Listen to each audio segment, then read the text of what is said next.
You are now tuned in to People City Propaganda. I'm your host, Jason Reedy, organizer with People City Council, fresh off of taking my 13-month-old baby to his first concert, Ruben Blades at the Hollywood Bowl. Spent Sunday morning at Simply Wholesome, taking in the wisdom of the Black Panther Party elders, and I've been listening to No Name's new album, Sundial. Is that how you say it, Blades? I thought it was Blades. Blades. I mean, Ruben Blades sounds like more hard, but, Yeah. like more like hardcore, but, I'm joined today in my hosting duties by the one and only Avuncular Albert Corrado. It's my SAT word for today. Like of the properties of being an uncle, right? Yes. Yeah. Okay. Yes, I am an uncle. Yes, thank you for remembering that. I have a almost 17-year-old niece, bro. Can you believe that? That's crazy. Yeah, she's into a lot of good music. Loves like Childish Gambino and all sorts of rap and hip hop. Anyway, my name's Albert Corrado. I am organizer with People City Council, co-host of this show. As of today, former co-host of 818s and Heartbreak. Wow. We decided to close down shop. Things run their course. Yes. Proud of the work that we did. If you like The Valley, go listen to that. I'm also a former city council candidate. I think that's something that I've maybe talked about a little bit on the show, but that's something that I think informs a lot of the stuff that we talk about here. So I wanted to make sure that people knew that. Only got 4.5% of the vote, but I think people who voted for me. So that's my claim to fame. Thank you for having me, Jason. Good to see you. Absolutely. And we just finished watching the short documentary. Oh, that's right. That had its first viewing last week. Yeah, my friends John Dowd and Hadley Hendon made a documentary about me and my campaign called Melly Forever. Melly being the name of my sister who was killed by the LAPD.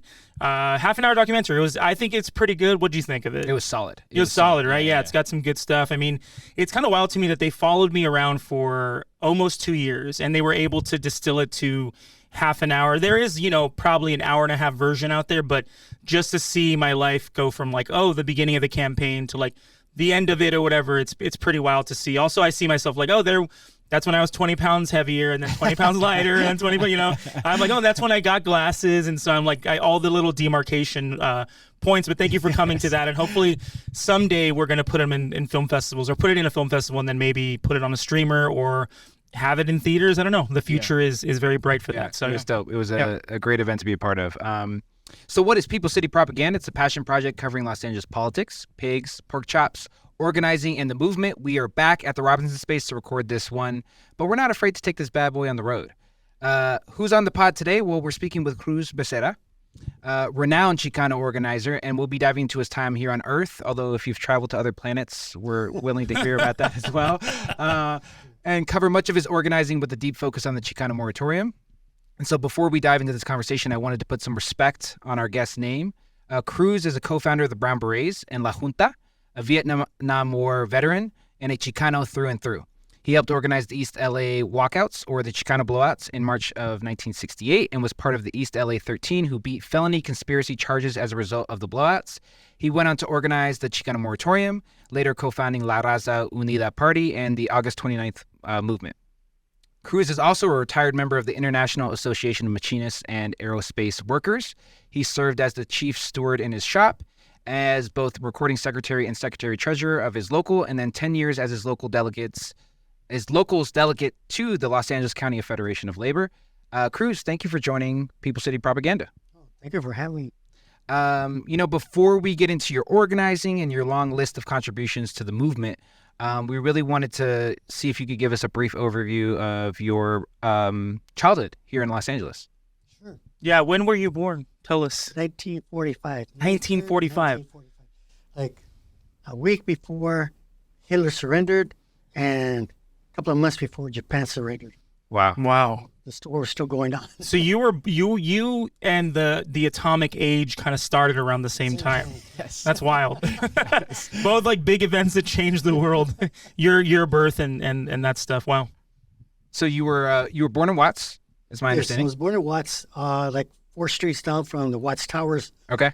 And then when I was about 3 or 4 years old, my folks moved to Compton. Okay. And that's where I grew up. And it was interesting at first because, where I lived, it was like the outskirts of Compton. Okay. And there was no sidewalks, no sewage, no nothing. And so my father had to get petitions, signed to get that. My father was undocumented, Okay. but he wasn't afraid to go to City Hall and fight to get sewers installed and everything. But at that time, the neighborhood was just like 2 or 3 Chicanos on the block, and the rest of the people were like poor whites, like Appalachian whites. It came from Appalachia. Yeah. And that's sort of like until I was ready to go to junior high school. Then the first African Americans moved into the neighborhood, and all the white people took off. And so my neighborhood was in like just a few Mexicans, like 2 or 3 houses, and then everybody else was African American. Okay. And then in my high school, in my junior high school, there was no whites. That's how we like it over here. Huh? That's how we like it over here.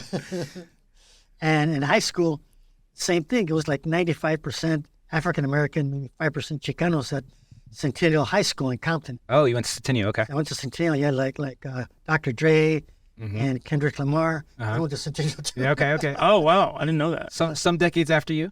Yeah. Yeah. So, but what stood out for me about that time was, man, people were really, it was really anti-Mexican all the time. In the media, the newspapers, it was bad. And so, but you grew up with that, and you just like resent it. You resent it, like when you hear it in the schools, you resent it. But just keep it inside. It just burns and pisses you off. It just stays inside of you. And then when I was 17, my father and my mother, when they raised us with the values they raised us with, my mom was very much Christian. Okay. Okay, but not like these, white nationalist Christians. That, she had a second grade education, so she had her views of Christianity were more in line with, what Jesus taught. And my father was very nationalist, and my father was very anti-clerical, dealing with the Mexican Revolution, because he was a product of the Mexican Revolution. He was born in 1916. Wow. So when he went to school, started school, all the teachers were young revolutionaries. They had all participated or were supportive of the Mexican Revolution. So those are the values that my father then instilled in me, and my mother as well. Then when I was 17, the recruiter came and knocked on the door. And he was a Navy recruiter, because they had the list from the high school. When somebody turned 17, they went to visit us. Knock. Wow. Yeah. So I was 17, and my mom, since I was a baby, my father was in the Army during World War II. And my mom was here, undocumented, didn't speak a language, didn't know anybody, didn't drive. And so she was scared. What if something happened to my dad? What was she going to do? She didn't know anybody. And so she decided then that I would never be in the Army. Okay. Or the Marines. She always wanted to be in the Navy. And so when the recruiter came, my mom was so happy. Because at that time, we had the draft. And you were going to serve one way or the other. You were going to serve or go to prison. Yeah. And so I wasn't going to go to prison. And I wasn't like that politically conscious that I was going to, to resist the draft. And besides Vietnam, this was 62. Vietnam wasn't, full-blown war yet. So when I graduated from high school, I went on active duty. I spent my senior year in the reserves, the Naval Reserves, and then I went on active duty in 63. And right before, in December, I started active duty, and a month earlier, and I have this kind of bad luck.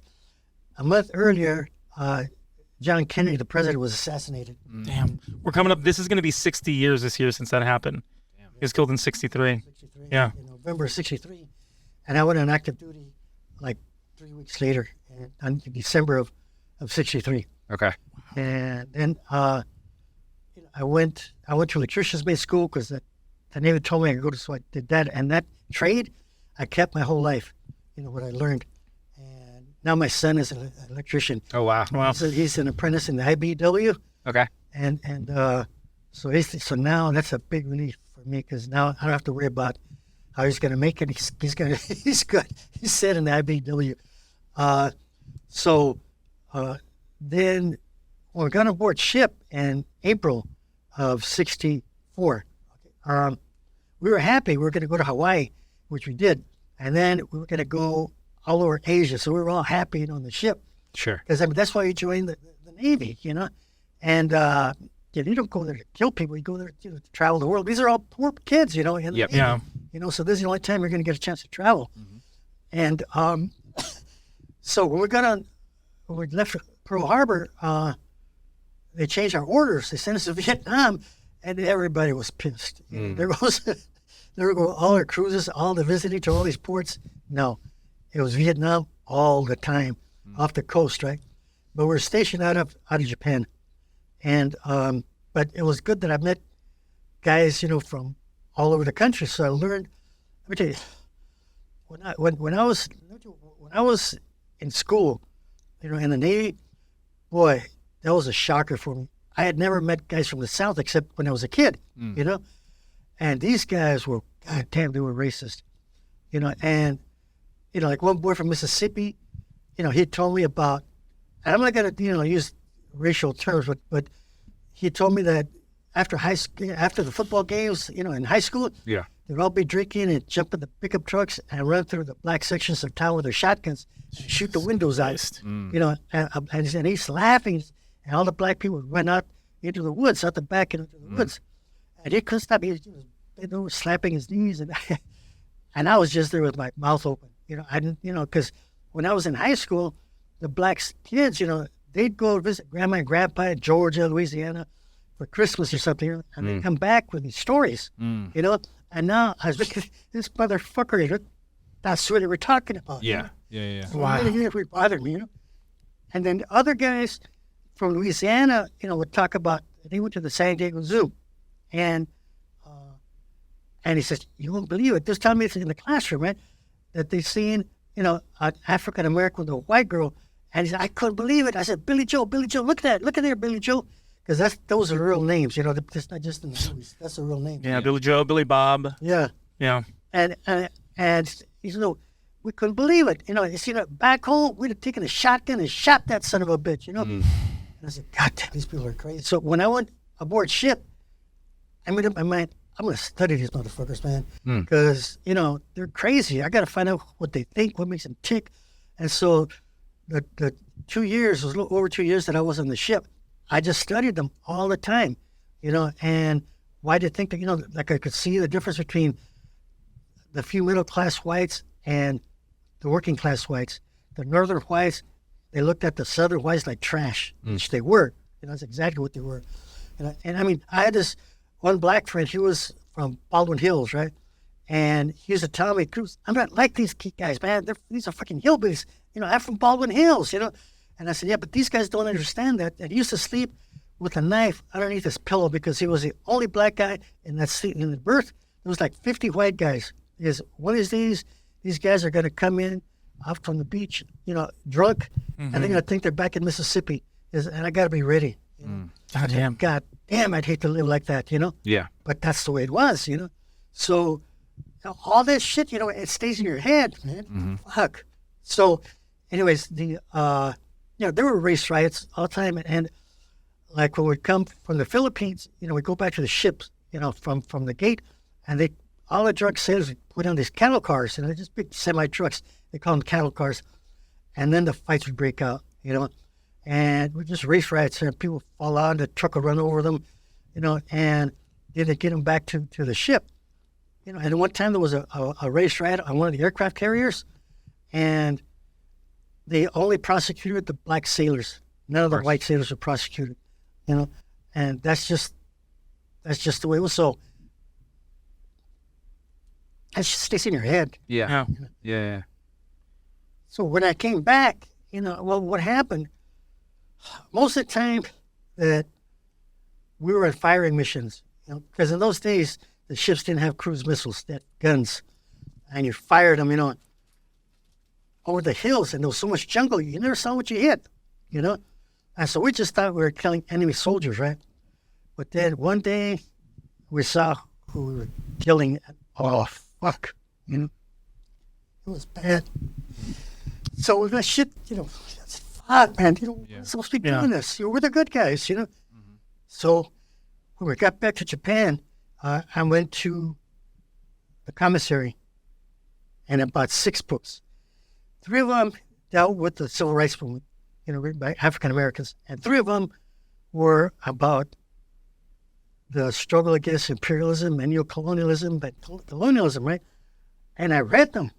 And when I was on the ship, I said, this is fucked up. So there's an imperialist war, and I hate it. And I hate capitalism. I hate imperialism. And that's it. I'm going to be a socialist. I didn't know what socialism was, like scientifically, I didn't know it. I just knew that it wasn't capitalism, it was imperialism. So when I was discharged, I had a hard time talking with people because I was always so pissed, And then in 67, because I was discharged in 66.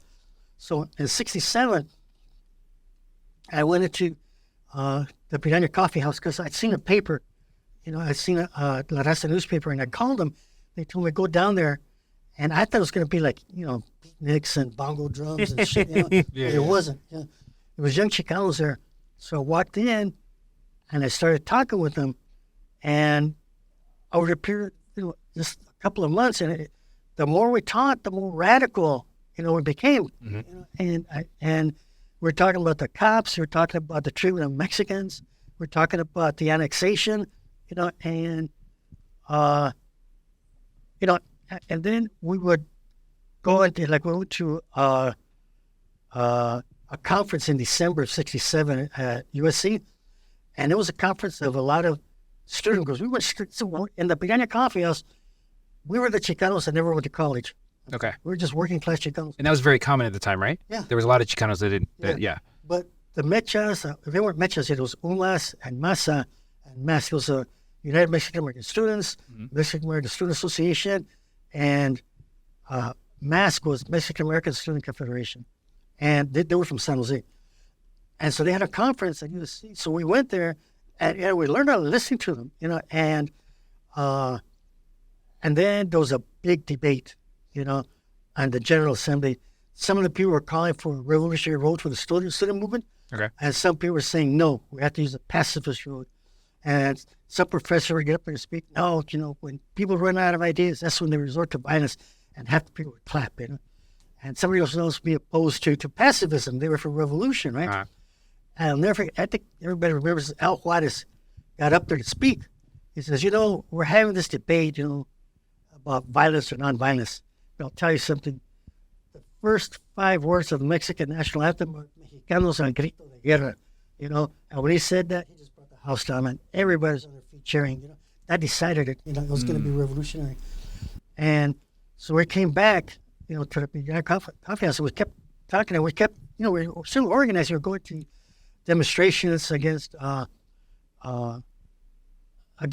police violence, and things like that. And I had participating in some of the political things that were taking place, and like the Congress of Mexican American Unity having an endorsement convention. We were invited, so we went. The Brown Berets went.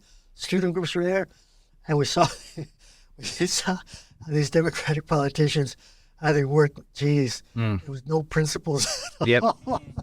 I do want to kind of mention, let's talk about La Piranha. Like, what is it about a coffee house that, brings people together to talk about organizing, to what was it about that place that made you guys want to be there and talk about this stuff? And then I'm assuming that's where the Brown Berets were started out at, right, from that conference. So what was it about that place and that time that kind of made this all pop off? Okay. The Piranha Coffee House was a result of 4 years of work by high school students that were involved in civic things, like the mayor's youth conference council, youth advisory council, and things like that. And I wasn't involved, and I was in the Navy then, or in high school and then the Navy. And they kept asking, other people, you want a place where young people can meet and discuss things. And the people who were saying that were people who were not revolutionary, okay? And some of them were going to be, but most of them were not. And so they didn't realize what was going to happen when that coffee house came together. Who was going to be there? The people that were not revolutionaries, they would come in and they'd leave, And these were the people that got the thing going in the first place, right? And the people, so what happened, young people needed a place to meet and talk about all the things. The war was going on, And there was a lot of things to talk about, a lot of things to discuss, a lot of things we were pissed off about. And it wasn't just us, it was all over the world. All over, in Paris and Mexico City, everywhere in the world, the young people were in revolt, And so this is a place that we met. And while we were active, a friend, one of the comrades there, his name was Johnny Parsons. And who created the emblem for the brown berets, correct? Yes. He said, we're going to wear brown berets because it's a symbol of urban guerrilla warfare. This is what the partisans were in Paris and Spain. And so that's a symbol. And then afterwards, he designed the logo. And he and I had an argument over that because he put the crossed rifles and then the Christian cross. Well, I'd been raised very anti-clerical. And right. I was pissed that he would put the cross there, And so we had a big argument over that. So finally, I just backed off because I thought, I'm from Compton. I'm not even from East LA. And these people are from East LA. Maybe they know something I don't know. So I backed off, And so that became our symbol. So then we would be talking with some of the students in the high school, and with Sal Castro, the teacher, right? And we asked him, when are the kids going to walk out? I mean, it was even the headline of the East LA Sun, that the walkouts, right? And finally, it happened that they asked us to come in to watch the students, that they weren't going to be jumped by gangs because there were gangs in around these high schools, right? And so we said, okay, so we were there, and the cops blamed us, the brown berets, but it was the students inside the high schools who organized it, and it was sure they had leadership, they had training at Camp Kramer Hess, I think, in Malibu. Yeah. And they would go there, and Sal Castro would train them in leadership. And so those are the students who led the walkouts, who organized it in the classes and in the schools. And we came in to support them. And but the cops, they care about the kids. They wanted us, because we were always demonstrating in front of the police stations. So they tried to get me at Garfield High School. And one of the plainclothesmen told the sheriffs, that's him, get him, that one right there. And so they came after me, and I told the students to block them. So all the students blocked the cops so they couldn't get to me, and I ran, and they didn't get me. Because the students were with us. They were really with us. Yeah. And then at Roosevelt High School, they had this 12-foot fence, keeping the kids in. So Carlos Montes jumped on that fence trying to, I said, Carlos, you're not going to knock that fence down. And he said, well, help me. So I jumped up there too, but no, other people jumped on it too. And boom, that fence came down, that gate came down, and all the students, walked out, So, and then there were rallies, outside the high schools, marches and rallies during the walkouts. And then afterwards, there were meetings of the Educational Issues Coordinating Committee and other groups, parents groups that got together around this educational issues. And, we went to some of the meetings, but we went back to, the way we were doing it originally. And then David and I got busted on Whittier Boulevard because we were demonstrating there, and the cops got us for disturbing the peace. So we pleaded not guilty. They put us on trial. A little chicken shit thing like disturbing the peace. And we didn't have police records. Yeah. But the judge was a Chicano, I should say a Mexican-American, right? Because we started calling ourselves Chicanos in opposition to the Mexican-Americans. The Mexican-Americans were the bourgeois Mexicans, right? Were assimilationists. Okay. Yes. We were not assimilationists. I've always wondered Chicano and kind of the meaning behind that word and the pride that people have in it. So could you kind of tell us what that was about? Yeah, first we had a lot of pride, and we were opposed to assimilation. Okay. We did not want to become white people. Sure, We did not want to be swallowed up by like the Democratic Party and the entire system. And young people, whether you're white, black, or all had the same attitude, right? And so we opposed the whole concept of Mexican American. To us, that was like the dividing, definition. Sure. You were assimilationists, you were Mexican American, and you wanted to go that route. Right? And the rest of us were not assimilationists. We wanted to create our own leadership, our own direction, defend our own culture, change the educational system, everything, And So that's what separated us. One time, Johnny Parsons says, we had to polarize our community because otherwise it won't make any sense. You have to have two sides. He says, otherwise you're not making any changes. It's true. So anyway, we got sentenced by that judge, to 90 days. It should have been, we shouldn't even gone to jail. It should have been a fine, but he gave us 90 days because he was so pissed at us and he wanted to, look good in front of white people. Mm-hmm, sure. So he sentenced us to 90 days. Damn. And we went to Wayside and they split us up in Wayside. And I went to camp by Mount Wilson, and he stayed in Wayside for the whole time. And that's when David said he wrote something, some 10-point program or some quote for Brown. I forget what it was that he said he wrote, but I didn't see him because I wasn't with him.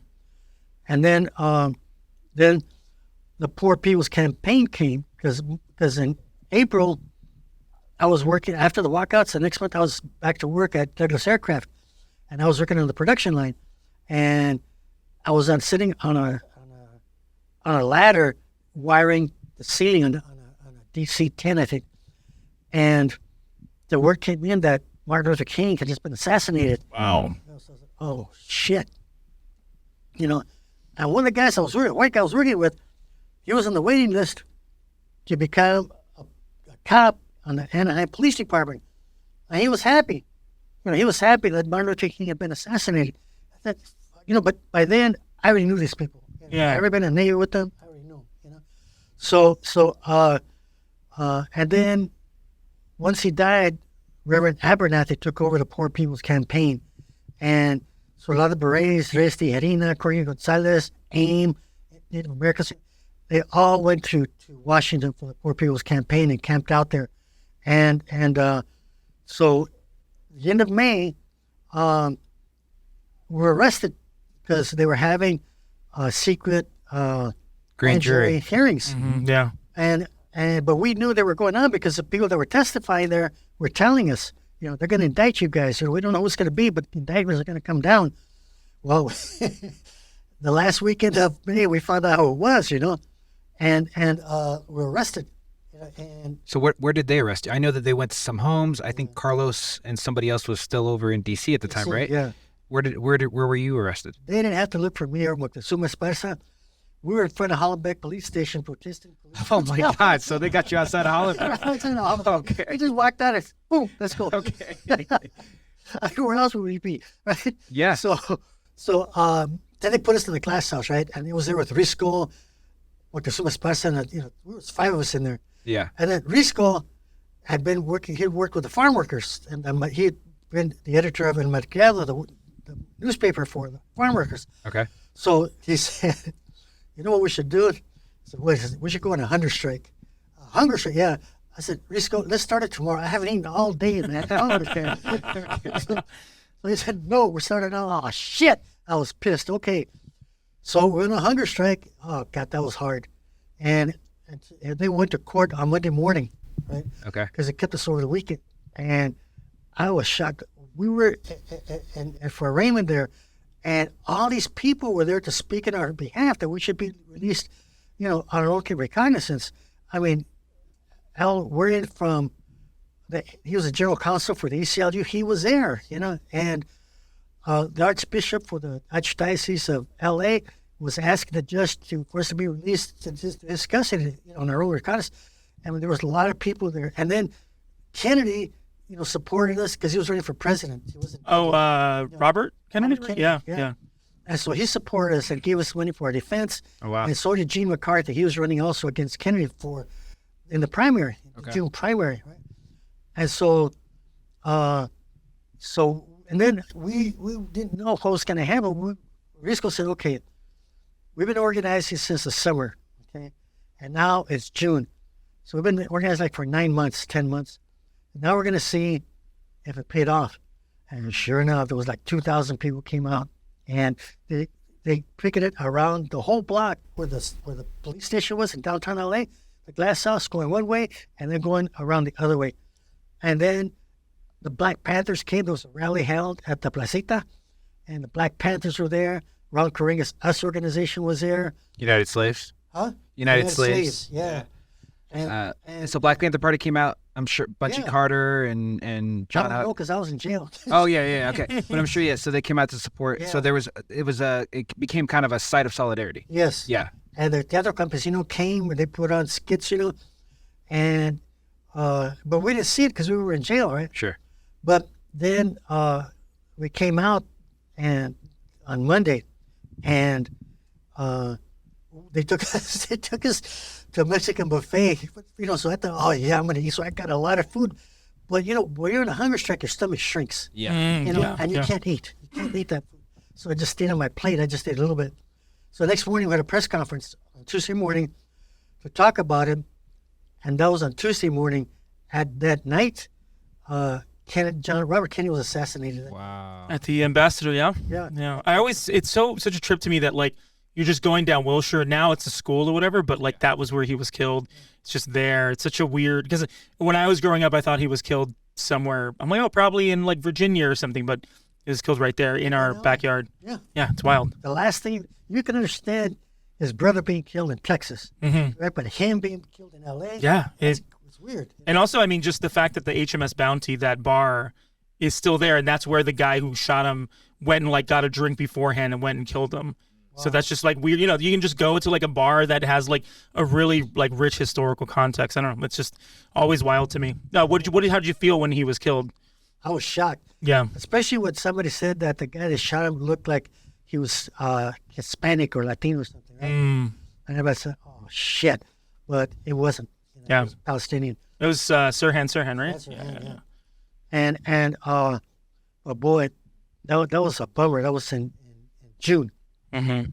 And then around August or September, I left the Berets. And I left just in time because that's when Bobby Avila, a cop, he had claimed to be a student from Wilson High School because he looked so young. He infiltrated the Berets.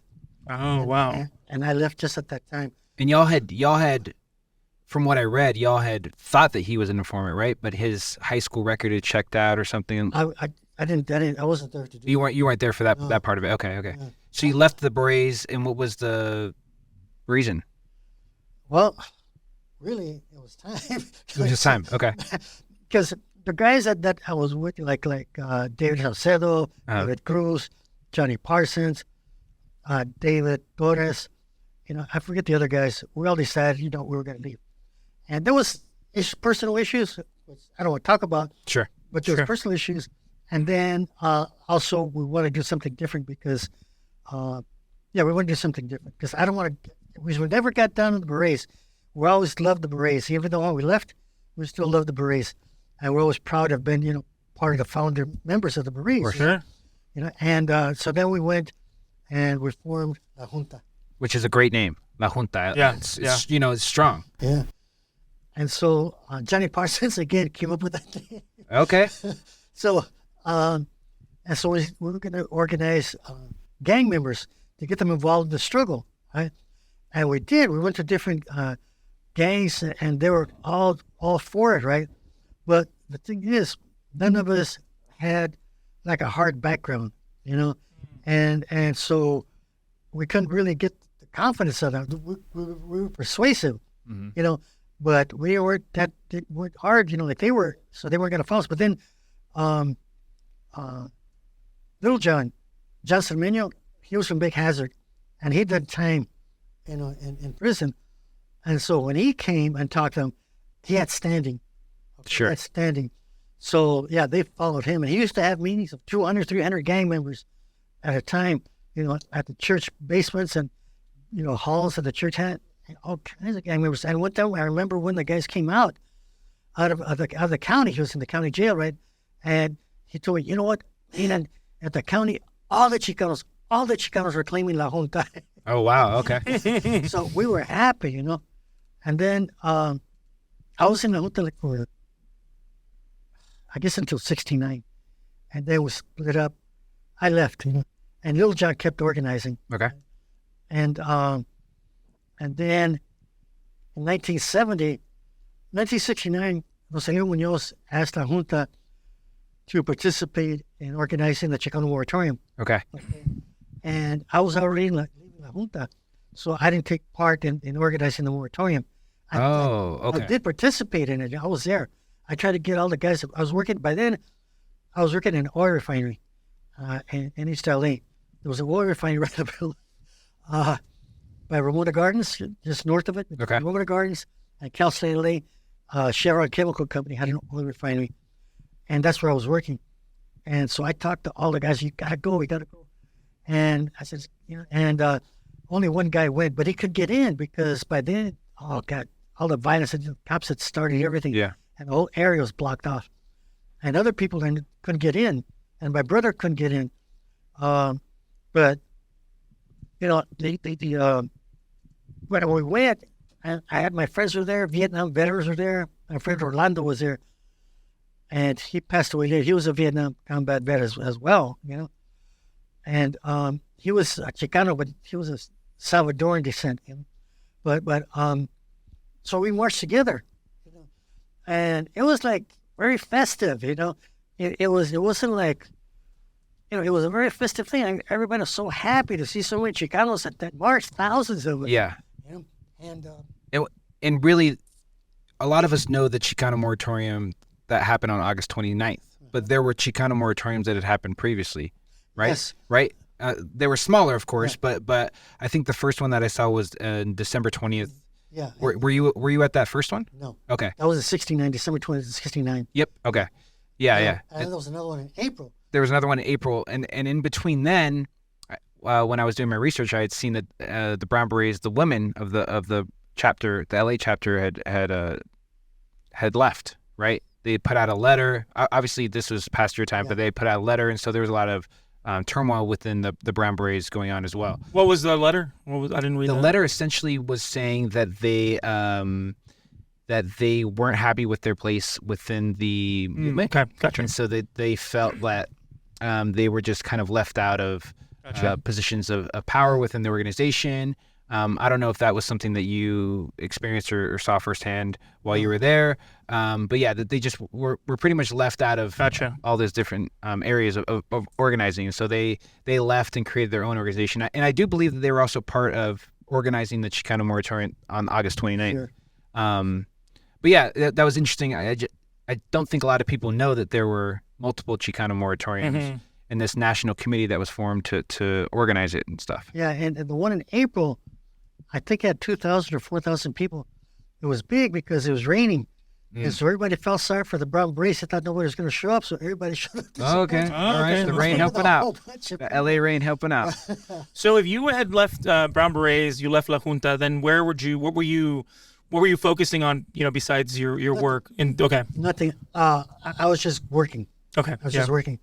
Oh, and going to school. I went to Cal State LA for a year. Oh, cool. Okay. And working.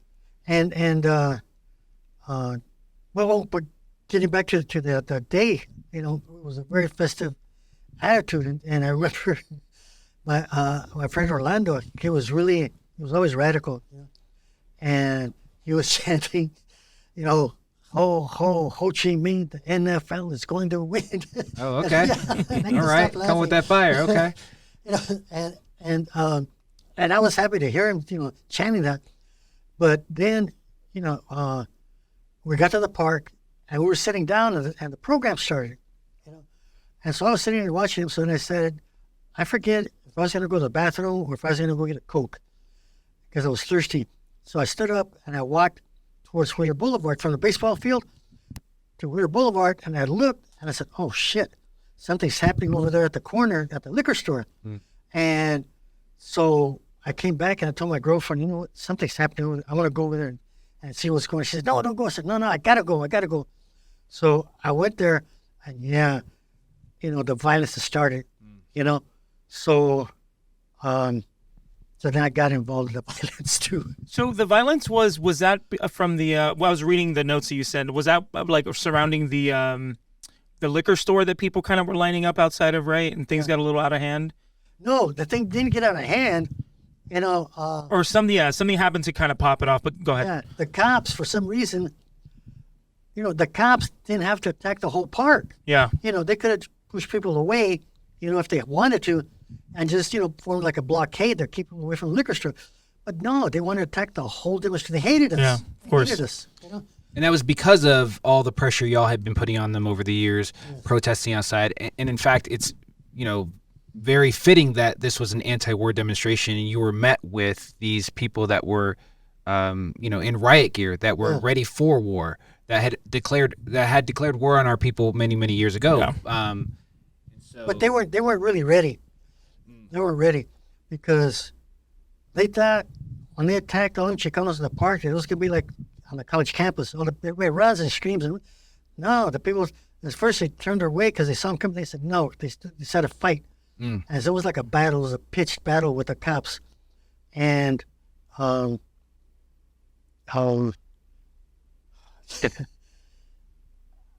don't know, to tell you what I was doing that day. Right? Yeah, you don't have to tell us any of those details. Yeah. By no No means. worries. Yeah. Okay. But I remember the cops on Ritter Boulevard, they were the reinforcements because they were getting, the cops were getting their asses kicked. So LAPD was coming in, right? No, sheriffs. Sheriffs. Because this was on the county side of the Okay, this on the county side. Okay. Yeah. And so the sheriffs were coming, and they had like carlos. They were caravans. And I looked at their faces, and they were like scared. I thought, what the hell? So I looked, and there was another caravan going away from the park, and that caravan had all the beat up cops all bloodied up, and they got their asses kicked. And so they were going back to the 3rd Street substation. And when they got there, they had to release the prisoners because they didn't have any room for all the injured cops. So they released the prisoners to put all the injured cops in there. They weren't ready for this at all, and they got that. Then they weren't able to defeat the people until the LAPD came in because the LAPD was in reserves on the city side of Indiana, right? And so when they called for help, they came in and they brought in the Metro Scouts, big guys, really big guys. And then, of course, you're outnumbered like that, overpowered. The people ran, right? But people were like handcuffed with those tie wraps, those plastic ones. Zip ties, yeah. And they would run into, somebody would fuck with one of the cops, that was escorting like maybe 10, 20 people to the bus. And somebody fucked with us, so then everybody would run, and they run into the neighborhoods, right? And there was grandmas and moms out there yelling at the cops, and they were cutting people's ties loose, so Wow. they could run. And I remember Neto, they had him in the bus. He was all pissed off. When he sat down, he just got on his back, and just kicked the windows out of the bus, and all the prisoners on there were kicking the windows out of the buses that the sheriffs have for transporting, and people, even arrested people, didn't give up. They kept on fighting, and I stopped when I got hit by a cop car. Oh, wow. And because of what I was doing, I turned around, and bam, he hit me with his fender, right? And he knocked me back, and his wheel ran over my foot. Oh, shit. So when he did that, it pulled me back in, and when it pulled me back in, then the spotlight, bam, it hit me again, and then bam, I was out. That was it. I was out for the duration then. So somebody carried me to somebody's house, and they cut my leg now, my pants, because my foot was swelling up. And then I was lucky. David Torres, one of the original Brown Berets, somehow or another, he wound up there at the same spot when I was on the street, laid out. And he helped with other people that carried me to somebody's house because everybody was opening their houses to. So they carried me to the house and they hired me from the cops too, so I wouldn't get busted. And then after that, I went home, and I missed work for 2 days or 3 days because my ankle was all swollen up. So when I got to work, all the workers were waiting for me because they knew I had gone. They knew I wasn't there, so they all wanted to hear what happened. They thought, we thought you were arrested. It could have been shot. I said, no, I told them what happened. But there were more demonstrations after that, right? And so then I had people to go again, but the other times, I didn't go. I think I went to one. Yeah, I went to one, and then I didn't go to the other one. There was one in January of '71. I didn't go to, because the cops were just shooting everybody. Well, so I mean, what Ruben Salazar was murdered at the one that you got run over, August right? And that was a big thing. And I mean, basically, they say that he wasn't murdered, but we all know he was. He was shot in the head by a tear gas canister, pretty much at like very close range. And it also been one of the main people that had been exposing the deaths that were going on in LA County jails. Plus, You know, the cops have been threatening him. yeah. They've been threatening him. And the cops would drive by when he was, and they'd be going like that to him. Jesus Christ. Pointing like that, like pointing a gun with their fingers, right? And so they've been threatening him, and then they finally did it, and the two other Brown Berets were killed that day too. Yes, Lynn Ward and Angel Diaz. And Lynn Ward was just 15 years old. Yeah, he was a kid. Yeah. Jesus Christ, man. Yeah. And that on the 29th, and then people kept fighting, so then what happened in January. So see, two things happened in 1970 besides the moratorium that really affected me just as strong as the moratorium. And when you're an activist like that, I've been an activist since the end of '67, and now it's 1970, right? Mhm. And what happens is when you're an activist, a lot of the radical left-wing organizations invite you to come listen to lectures, whether it's Trotskyists or anarchists or CPers. So you go and you listen to all these lectures and you pay attention, because you want to learn. And so in 1970, the postal workers went on strike, a nationwide strike, and it like paralyzed the country, because in those days, everybody paid their bills by mail. It was 1970, and so if you paid for insurance, it went to New York. You paid for your mortgage, it went to New York. The payments did. Everything was by mail. And when that strike took place, there was millions and millions of dollars every day that was being lost to the economy. And so Nixon, President Nixon at the time, he decided that he was going to bring in the National Guard, to the federal troops to break up the strike, into the post office, right, to handle the mail. And the postal workers just started laughing. They said, "You think we lose your mail? What's going to happen now, right?" Yeah. And so so eventually, they won. The other strike was a Teamster strike, which was really heavy duty. The trucking companies and the Teamster leadership negotiated a contract, and then they were going to give it to the rank and file to ratify it. They never got to do that. When the rank and file heard what was in that contract, they went on a wildcat strike nationwide from the Midwest all the way to the Pacific Coast. I mean, everything just stopped, and I mean, it was violent. They had to call in the cops, they called in national troops.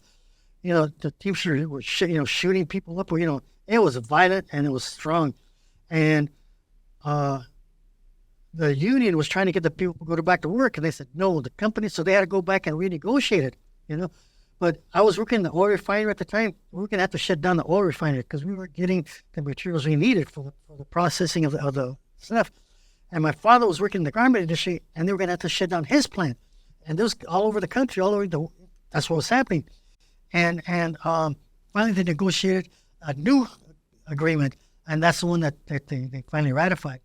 So those things had a real strong effect on me, because then I started thinking about what the little bit that I understood about Marx and what he had said about the workers being, central to the production of society and the running of society. It all made sense.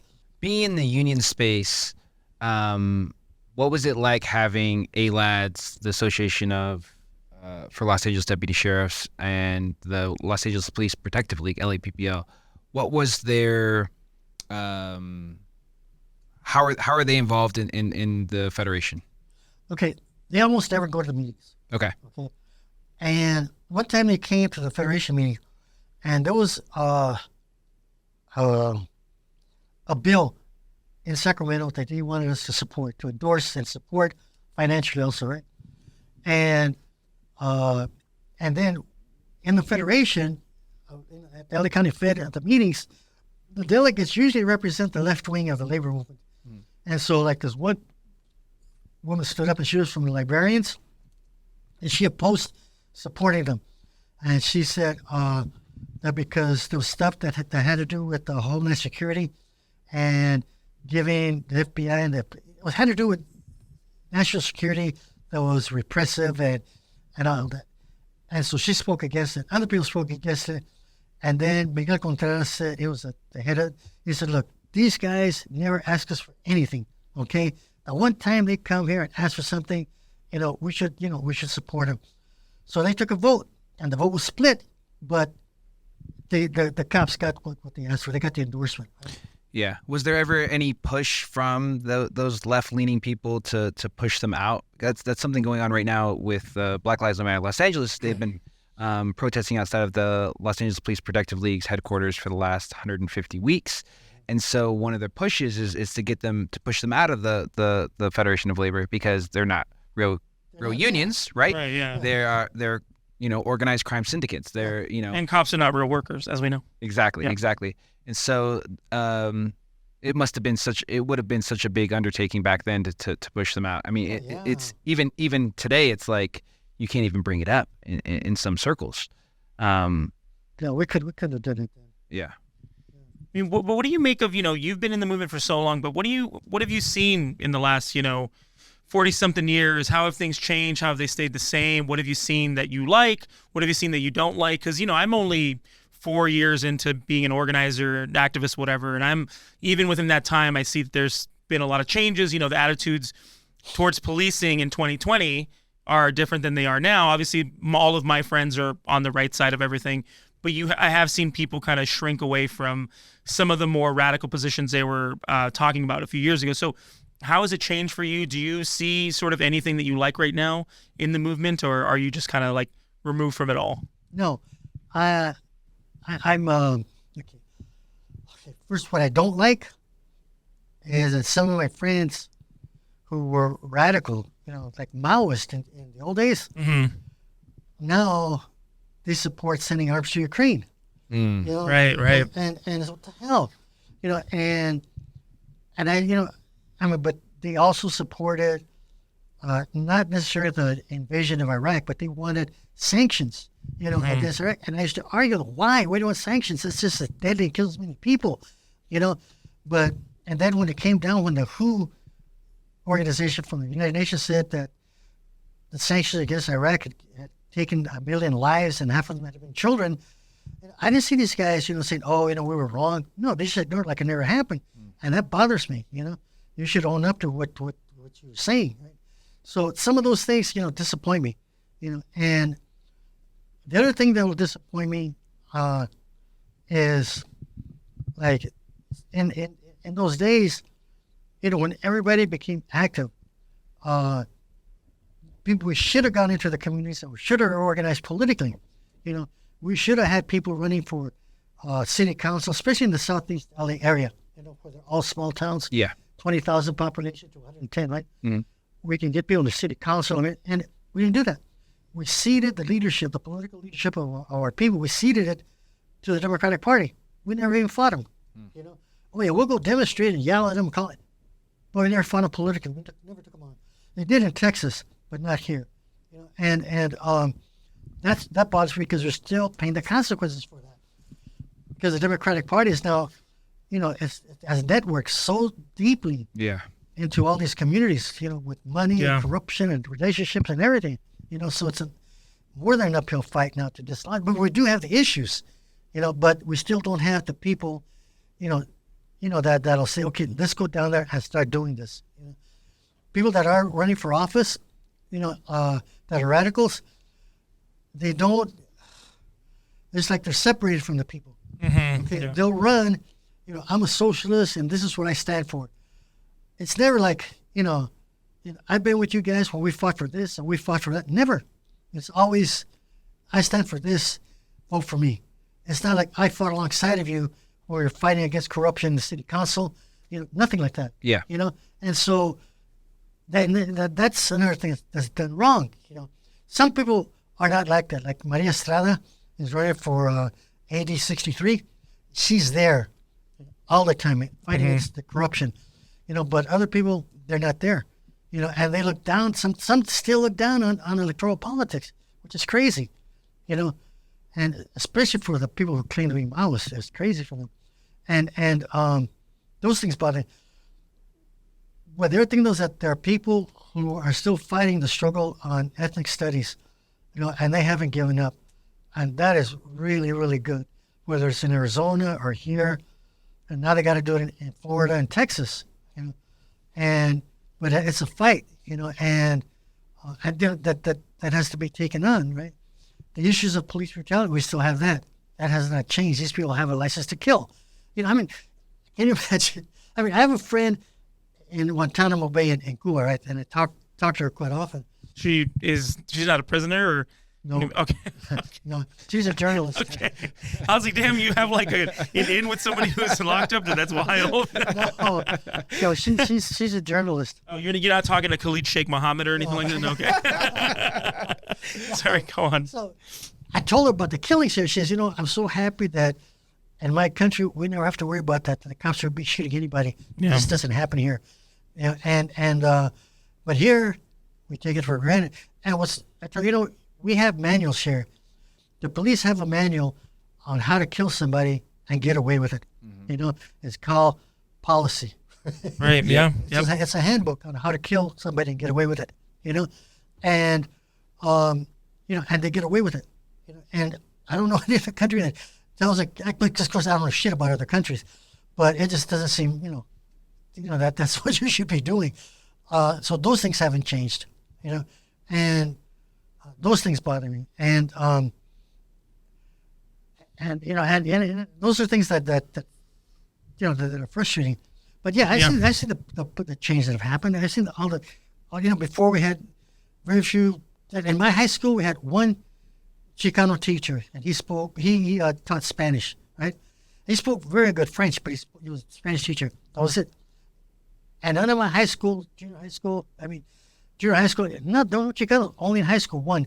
And now, there's a lot of teachers, and they do most of the time they do make a big difference, I did like for my son, I would talk to him, but when he was in school, he didn't use terms like Hispanic and Latino, he never used Chicano, and now, unless he had a teacher that would have been a mecha or something, right? And they did. But now my boy, he's really since he got out of high school, he's changed a lot in the last year and a half. And he told me the other day, Dad, I told him I went to a fundraiser. He said, Dad, you should have told me, I want to get involved now. But my son has gone through some really heavy-duty changes in the last year and a half, really good heavy-duty changes, And he's an IBW. He's a militant trade unionist. Ever since he was a kid, he always wanted to wear my union shirts to school and everything. Right? Yeah, that's cool. Yeah, and so he still liked the 100% union. Tell me, you're 100% Chicano, you're 100% proletariat, and you're 100% union. Hey, that's the I love that. That's cool. What do you make of labor in the modern age? I think Jason and I off mic we usually talk about how obviously we're in support of all the strikes, but that organized labor, there's not a lot of political education that goes on there. There's kind of a rightward shift in a lot of the rank and file and the people in charge at the top. So what do you make of labor? Is it going to keep going to the right, or are we ever going to get it back to kind of its left leaning where it needs to be? Or do you even agree with that sort of statement? I agree, but it's not even. Some unions are more to the left, than others. My union, the machinist union, we have the only full-time union campus in North America. All the other ones shut down or they're only part-time. We have a year-round campus for training our people. And before, when I started going there, being sent there, we had a lot of socialist teachers. And then they got a conservative director, and so they don't have those anymore. And they're more moderate, middle of the road people. And so and then because my union has maybe 1/3 or maybe even as much as half of our membership work in the war industry, because we're machinists. Right. So we make the planes, we make the rockets, we make the missiles, we make everything. Right? And so that's one part of the union. The other part of the union is the opposite. They're out of Washington, out of Seattle, they're in Boeing, and like 75% of Bernie Sanders' money came from our people in the Northwest. So we have a split, in our union. Right. But those guys up there are really, really militant, really, really organized. They forced our union because they were forced to eat a contract that they didn't like. So there was a big rebellion, and they used social media, and they were forced our union to come up with a members' bill of rights. Whenever a union is going to be considered like that they have so much time to debate it and look at it and everything. So we have both things inside of my union, and I think that's probably the way it is in other unions too. Yeah, sure. You had brought up rats when you were talking about earlier, when you were talking about some of the union work, rats and informants within movement space, right? If we could speak on a little bit of that, how the Brown Berets were infiltrated. I know that as I was doing research for this podcast, you were part of the East LA 13, and at the time there was LA County District Attorney Evel Younger. And this guy, I didn't know about this. Prior to becoming DA, he was part of the FBI, where he became one of J. Edgar Hoover's top agents. He was also part of the Office of Strategic Services, which later broke off and became the CIA. And he was the first prosecutor in the U.S. to prosecute mass felony charges against college campus demonstrators in the 1960s, when he prosecuted 24 students on 1,730 felony charges when they took over 2 buildings at the San Fernando Valley State College, which is now Cal State Northridge. Yep. Yep. Shout out. In an attempt to have their demands met, which was, protesting against the absence of black study programs. This guy was the DA. He came in. He definitely was in charge of the programs to infiltrate organizations like the Brown Berets, the Black Panther Party, et cetera, et cetera. Could you speak more about kind of what those types of infiltrations did to organizations like the Brown Beret? I don't know if that happened as well with La Junta and other organizations that you were a part of. And No, what happened, we had you have like procedures that you follow when new people come in, okay? Because we were small, okay? And once it gets really big, you got more problems. But our procedures are very simple. We want to know who you are, where you came from, and what school you went to. We want to know where you live. We want to meet your parents, okay? And those are things that we did all the time. Okay. And it was just, and you did it automatically. So we were never infiltrated in ATIM, the Oxford Night Movement. We were never infiltrated because of that. Okay. And we were small enough to be able to do that. What happened afterwards, when the organization became national, became the League for Revolutionary Struggle, and they had thousands of members in it. Yeah. I don't know what happened there. Okay. But sometimes, what's even more dangerous, I think, is when people do things that are really, really dumb and get themselves into trouble. And just very quickly, what happened in North Carolina, I forget the name of the city, Orange something or another. Anyways, there was some youngsters out of New York City, and they had organized tenants, and they had tenant strikes and all that. So they go to North Carolina, and they're going to organize people working in the mills, right? And so the people are getting harassed by the KKK. So they said, we're going to show you not to be afraid of the KKK.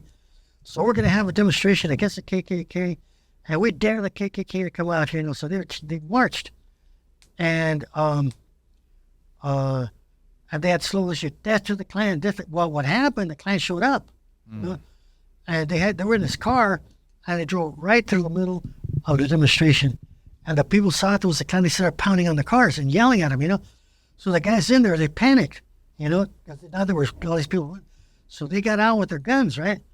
And they just started shooting. And and they ended up killing like 7 people, 6 there, and 1 died in the hospital. The people that organized that, how did they defend the people? That one guy with a 38, Now, I don't know. You put people's lives in jeopardy like that by not understanding the environment you're working in, by doing something that's stupid, and you can't, and they have to think, you're in the South, you're from New York, what are you doing? You don't understand, this is a whole different world. And that's what happened. And what happened, it gets even worse. Those Klansmen were arrested, right? They were put on trial. And this organization, they were ultra-left. They said, we're not going to participate in this trial. It's a bourgeois court. It's against, blah, blah, blah. And so they did not testify, and the Klansmen were acquitted. They walked. And so then they were interviewed, and they said, what happened? It's very simple. We grew up with guns. We grew up going hunting with our dads. We were in the military. These people don't know shit. They never even seen a gun, or handled a gun. They don't know anything. And they're going to come out here. What are they doing? Those kinds of ultra-left, stupid things, also are just as dangerous. Sometimes Lenin said that when something like this happens, you have to look for a provocateur, either in the form of an agent or in the form of a political line that leads to that kind of disaster, and you have to be able to sum that up. So those are the kinds of things that I still worry about. I'm not worried about the cops because I worry about people making stupid mistakes like that. Okay.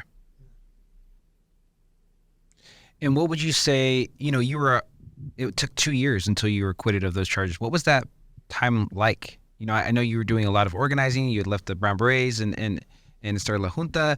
Like, what was that like living under this 2-year period where you didn't know if, you were facing a minimum of 45 years in jail? Like what was that like as a young person, for your mental,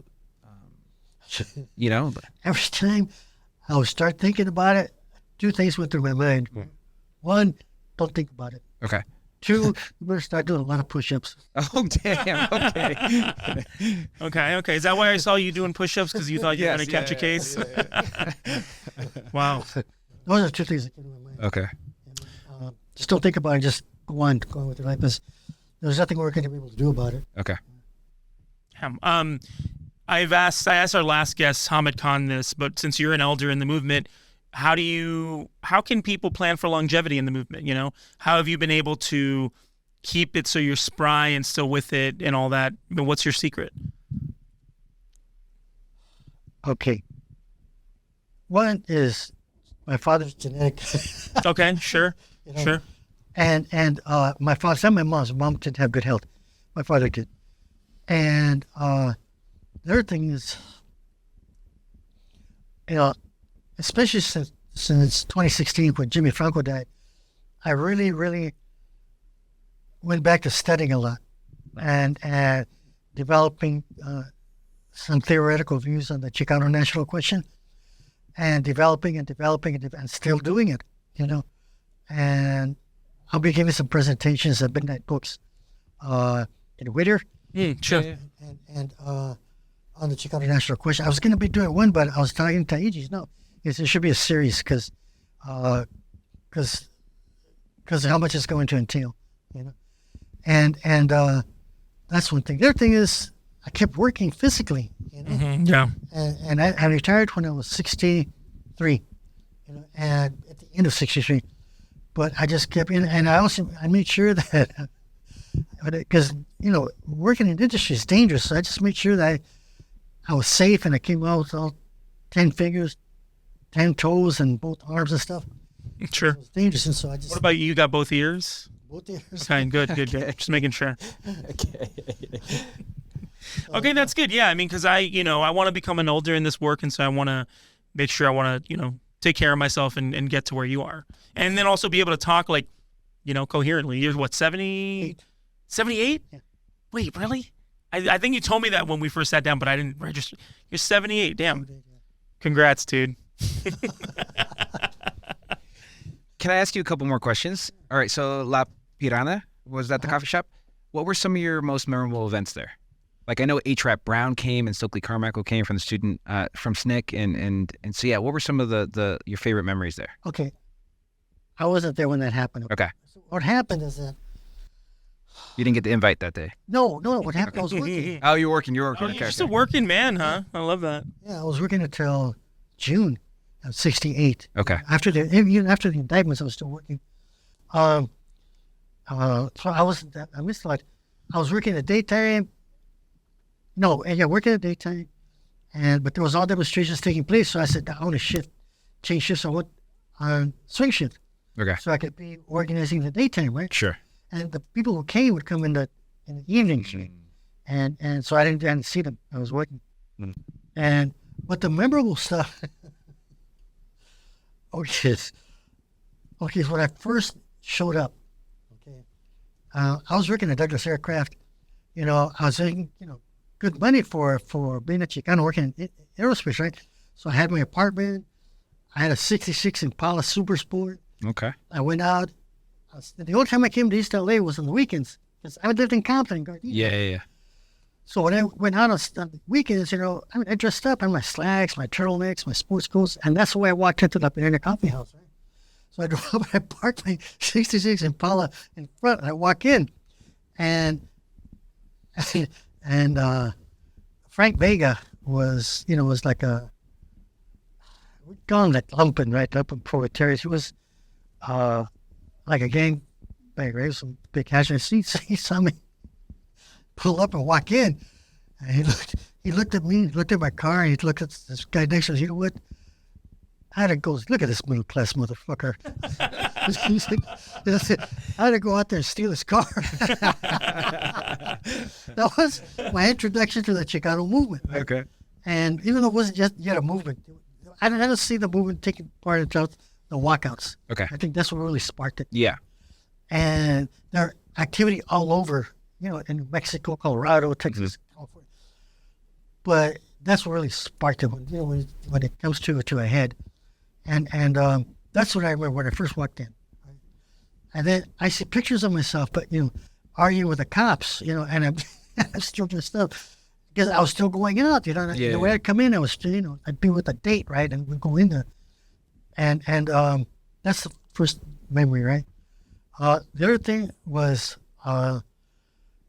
Dan Robertson was close to the Panthers, and the Panthers were Maoist. So she would come in with books, and I wanted one. I wanted to read it. I wanted to read everything, And so one time, because David Sanchez was anti-communist, he had all the red books burned, right? Wow. And now you try to find one. I have a first edition, by the way. Okay. From 1966, Wow. yeah. And I remember that. I remember David being anti-communist, and I'd get upset because communists weren't fucking with us, and we were killing them in Vietnam. And when I first got involved in the summer of '67, there was a Raza newspaper that came out, and there was a graphic that showed, it was like a outline of what Chicano was raised, and it said, Mi raza primero, my race first. And I saw that, and I got so pissed, I wanted to throw up. I was so fucking disgusted with that. Because, I'm coming from Vietnam, we're killing these people like if they were ants, right? Like they don't matter. And to me, that was the most important thing in the world. It wasn't Chicanos, it was the Vietnamese. And what we were doing, stopping that war. And so when I saw it, I got pissed, And for me, it was like a thing of international solidarity. It was just that it was just evil to ever think that we're going to put ourselves above anybody else, especially the Vietnamese. I didn't know at the time that we'd end up killing over 3 million of them. That's what Robert McNamara said. He was a Secretary of Defense afterwards, years later. He says, I'm comfortable with 3.25 billion Vietnamese dead. And that's with his conscience bothering him. Yeah. So we don't know how many was over. We know it'd be over 3 million. So when I would see stuff like that, it would really, really bother me. I could never. That's why I was like very anti-imperialist from the time I was in Navy till I became active. Those are things that I remember. I remember or we'd talk about things, and we'd come to the conclusion that the only direction we should take would be one of separation from the U.S., of secession of the Southwest. And this stuck with me from 1967 till today. I still feel that way, and everything I've studied, from Mao to Ho Chi Minh to the people behind Evo Morales in Bolivia to the revolutionary nationalists in Africa, everything convinces me that that's still our right. This is an annexed territory, and we have a right to claim it. So that's the other thing that I remember from those days. That never changed with me. And what would you say? So you've been saying since 2016, you've been really diving into the study aspect, right? Of what are some books do you think that our listeners should listen to? They should read. Or listen to if you have Audible or something. I don't know. Or read on a Kindle, whatever. Okay. For me, when I was in the Navy, and I was reading, and those 6 books I told you about. Yeah. One of them was by James Baldwin.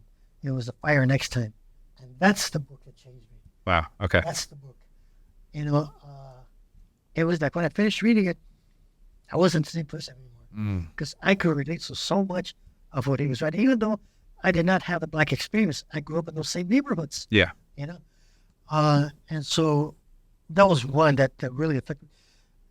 Just ask for people to what they should read. It depends on who they are. Sure. There's their exposure, to the struggles, to the movement. Some people, I would say, the first edition of Rudy Acuña's, God forget it, I get a senior moment. Rudy Acuña's book, Jesus, Occupied America. Okay. Okay, that's one. Another one for me was North of Mexico by Karen McWilliams. Okay. Those are the first 2 that impressed me. After that, it was reading Marxist-Leninist books. But for me, it was Mao's military writings. And this is for people who are active, okay? Okay. The reason is not because we're carrying out any kind of military work. Not because that at all. People who read it interpret his writing politically. When he says you're going to be in a battle, he says you have to look at the terrain of where you're going to fight. Is it going to be like mobile warfare, stationary warfare, guerrilla warfare? What are the forces you're set up against? What are the strengths of your enemy and the weaknesses? The population, are with you or with the enemy? All of these things you have to analyze. Can you go into a political situation? Who are you going up against? Like for us, it would be the Democratic Party. What's their influence in all these communities? All of these things that Mao teaches you from a military standpoint, you understand them politically. And it's like essential reading. Other things that he writes about, most of what he writes about that people study is leadership training. He really goes into leadership training because Mao was in the mountains with his people, with the army and with the communist cadre. And so he got to see on a day-to-day basis what they did right and what they did wrong. And so he'd go and write about it. This is where you're doing, this is how you talk to people. This is how you don't talk to people. Listen to them. Listen to what they have to say, right? You don't criticize your comrades and talk behind their backs. You got something to say it at the meeting and say. And your criticism should be constructive. It should be to help strengthen the organization, not to take out petty differences. He goes through all kinds of stuff on leadership training, and when you read it, it's just, he writes philosophical things too. Yeah. Okay, and stuff. But for me, those are like really, it's really good. And those are things that I would recommend. Other things, like right now, I'm starting to read Plebeian Power by Linares. He was the vice president under Evo Morales. Okay. And he talks about, this guy, he talks about the national question of Bolivia. He talks about the 2 main Indian groups. He talks about the role of Indianism. He talks about people who were so left that they left out Indianism, and all they talked about was the working class, the peasants, and the middle class, and left out the question of ethnicity, and so he goes through, and this guy is so into it that he flew to Amsterdam to read Karl Marx's writings on Latin America. Karl Marx, because we never see them. These are unpublished notebooks that he had, 10 of them on Latin America. And so he went to study those because he was dealing with Latin American Revolution, right? I mean, this guy, so now I'm reading it and I'm getting the benefit of all that work that he did. And I'm having to deal with the same issues, the very same issues because here we have to deal with a lot of Native Americans who, they opposed the question of Chicanismo. In the 70s, they supported Chicanismo. Now they oppose it, and they influence the Chicano movement also. But these are people who are dealing with issues under colonialism, Spanish and Mexican colonialism, now with issues today. In Bolivia, they didn't have time to waste dealing with colonialism in the past or even colonialism today. They just said, what are we going to do to make a revolution and take power? And that's what they did. They were concerned about, feeling sorry for themselves. Yeah. They were going for power. And that's the big difference that I see here, with Chicanos that are into Indianism, that they're not doing it from the standpoint of going for power. I don't know what's going through their heads, but that's not it. And that's the only thing that should be going through their heads, because the only reason you get involved politically is for power, no other reason. Because, I want to defend my people. You don't do that without power. Anything you want to, otherwise you're going to spend your life on your knees begging, your oppressor, for to be good to you and have mercy on you. The only way, whatever it is you're struggling for, you got to deal with it from the standpoint of power. From Frederick Douglass talking about it till today, that has not changed. Actually. Damn. What a way to end, man. Thank you so much, Cruz. We appreciate you being on here. This is great. Thank you. You imparted a lot of wisdom today. We want to sign off saying, fuck the LASD. Yes. Fuck the LAPD. That's right. You can email us at peoplecitypropaganda@gmail.com if you want to get in touch, suggest some people we should have on the show, let us know how we're doing, tell us you love the show. Shout out to Adam Smith for our theme song as always. Follow That is him on right. and you know what? To Philip Kim for our artwork. He's amazing. We love him. Yes. He's our friend. He's behind a lot of the artwork Yes. that comes out of People City Council. That's very true.